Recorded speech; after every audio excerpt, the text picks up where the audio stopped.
मनरेगा का कॉन्सेप्ट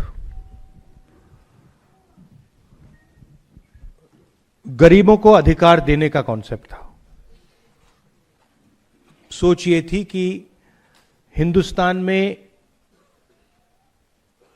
जिसको भी काम की जरूरत हो वो डिमांड करके रिस्पेक्ट से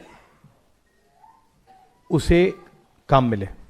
ये मनरेगा का कॉन्सेप्ट था। इसमें दूसरी बात थी कि ये थर्ड टियर ऑफ गवर्नमेंट जो हमारा है, पंचायती राज का जो सिस्टम है, उसके माध्यम से ये योजना चलाई जाए। इसमें लोगों की आवाज थी, मजदूरों की आवाज थी, रिस्पेक्ट थी, और सबसे जरूरी अधिकार शब्द।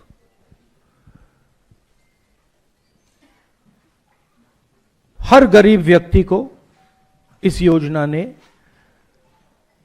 रोजगार का अधिकार दिया। अब उस कॉन्सेप्ट को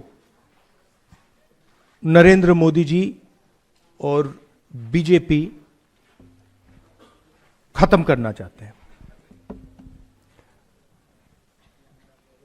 कुछ साल पहले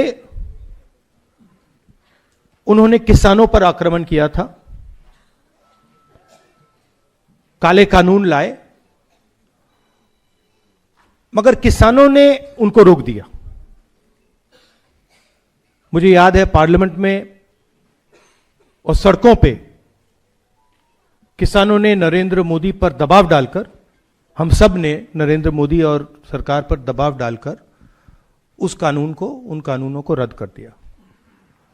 अब वही कॉन्सेप्ट जो इन्होंने किसानों के साथ किया था, अब वो मजदूरों के साथ करने की कोशिश कर रहे हैं। आइडिया है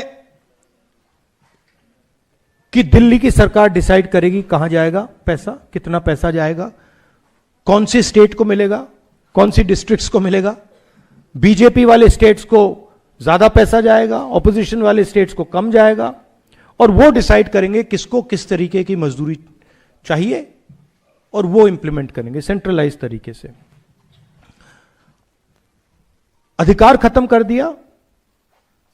और मेन बात यह है कि जो पहले मजदूरों को मिलता था, अब वो ठेकेदारों को और ब्यूरोक्रेसी को मिलेगा।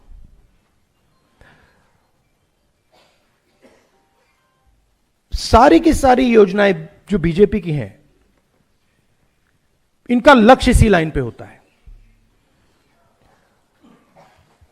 उनकी विचारधारा है कि हिंदुस्तान का धन, हिंदुस्तान के एसेट्स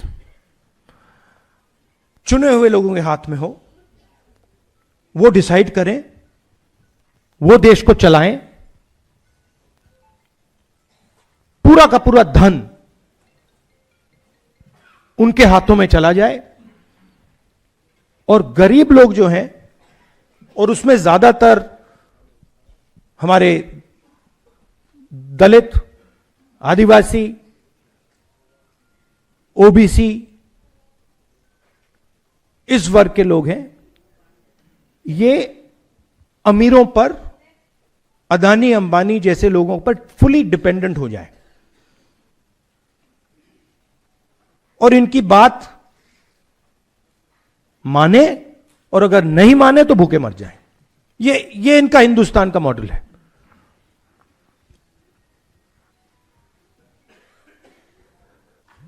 मैंने पिछले चुनाव में कहा कि ये संविधान पर आक्रमण कर रहे हैं। किसान बिल संविधान पर आक्रमण था, नोटबंदी, गलत जीएसटी,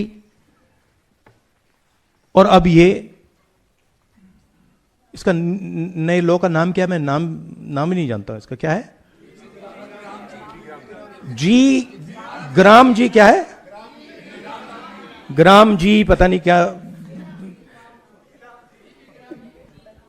हाँ। तो आइडिया यही है कि हमारा जो संविधान है उसे खत्म करो।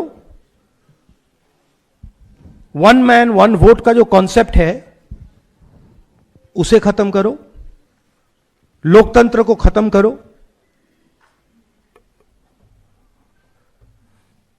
और जो आजादी से पहले हिंदुस्तान था,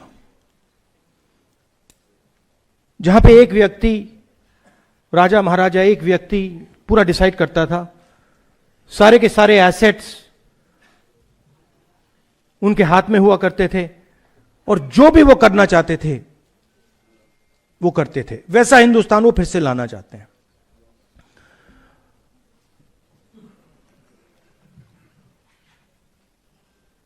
और इनकी इंटेंशन रुकने की नहीं है, क्योंकि ये जो मॉडर्न इंडिया का स्ट्रक्चर है इसको ये बदलना चाहते हैं और तोड़ना चाहते हैं।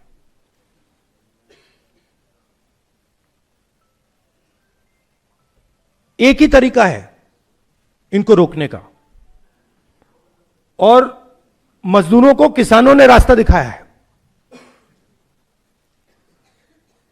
अगर हम सब एक साथ मिलकर खड़े हो जाएंगे, मैं आपको बता रहा हूं ये डरपोक लोग हैं, मैं अब इनको बहुत अच्छी तरह जानता हूं, ये डरपोक लोग हैं। अगर आप सब, हम सब एक साथ खड़े हो जाएंगे,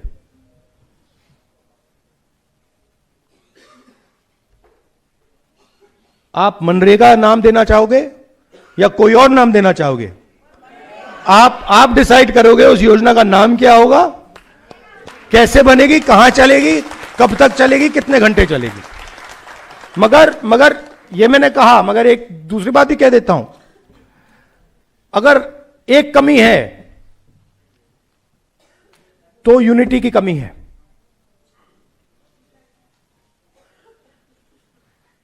एक साथ गरीब लोग खड़े नहीं होते, अब होना पड़ेगा। और यह एक बहुत बड़ा मौका है,